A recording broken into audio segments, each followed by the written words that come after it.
Well, as you can imagine, the U.S. presidential election is being closely watched around the world. The results could have global implications. Mohammad Marandi is a professor at Tehran University. He joins us live from Iran. Professor Marandi, first of all, welcome for being on our program.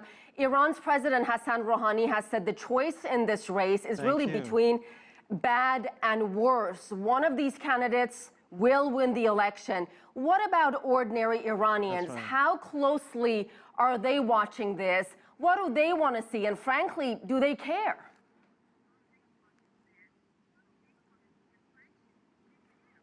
Well, over 50% of Iranians, according to a poll that came out today, believe that there won't be any difference between the two candidates. And they really don't care who will be elected.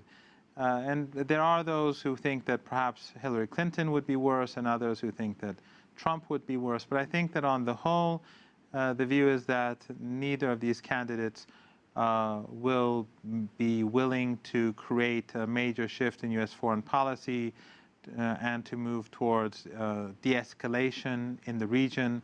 But that remains to be seen. Of course, there are many analysts in Iran who believe that the divisive nature of the current elections and the corruption scandals that have beleaguered both Clinton and Trump, these will make it very difficult for them in the future to carry out aggressive policies beyond U.S. borders because they do not really carry a great deal of support. They cannot carry the country behind them.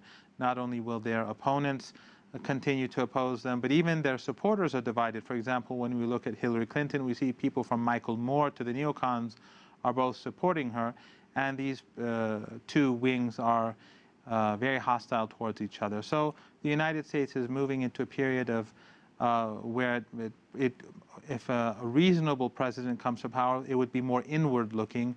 But again, this is all speculation. Let me ask you about the nuclear deal between Iran and the world powers.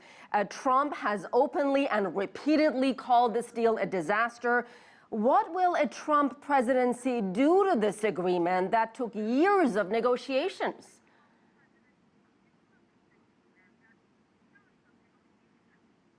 Well, both the candidates have said some very foolish things. For example, Clinton has spoken about creating a no-fly zone over Syria. That would obviously create a situation where there could be battles between the Russians and the Americans.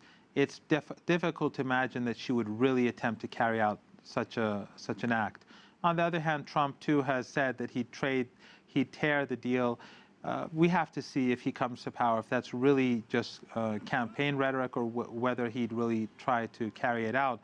But the Iranians, again, believe that if the Americans do try to wreck the agreement, that it would actually hurt the Americans more than the Iranians because the international community has invested a lot in this agreement.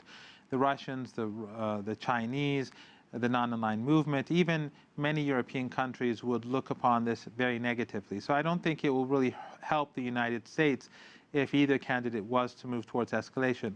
And as I said, if, for example, Clinton wanted to move towards escalation in Syria, the American population really, from what we see, is very hostile towards another war in this part of the world. So we have to really look at the rhetoric coming from the two candidates with some suspicion. Professor Marandi, final question. A lot of Clinton administration critics would argue the Obama administration lost its credibility, lost its respect in the world during its 8 years in power. What does the next U.S. president have to do to gain that respect, that credibility back?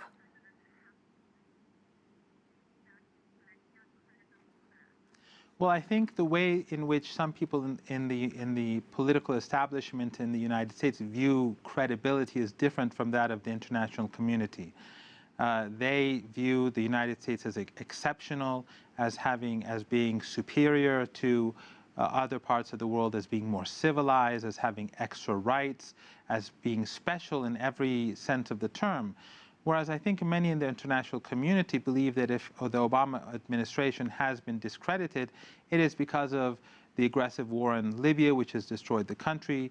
It is for their support for extremists in Syria and Iraq. We now know that Clinton knew, for example, that the Saudis and the Qataris were supporting ISIL up to until 2014. So when we see, and the international community sees, the United States behaving as such and creating a civil war in a country like Syria by indirectly supporting the most ruthless groups, I think that is a real sign of a lack of credibility. So if the United States really wants to be able to enhance its position in the eyes of the international community, it has to look and see how the rest of the world views the political regime, rather than assuming the world views the United States through the eyes of the political establishment. All right, Professor Mohammad Marandi, with the Iranian perspective, thank you so much, and our apologies for the satellite delay there. Thank you.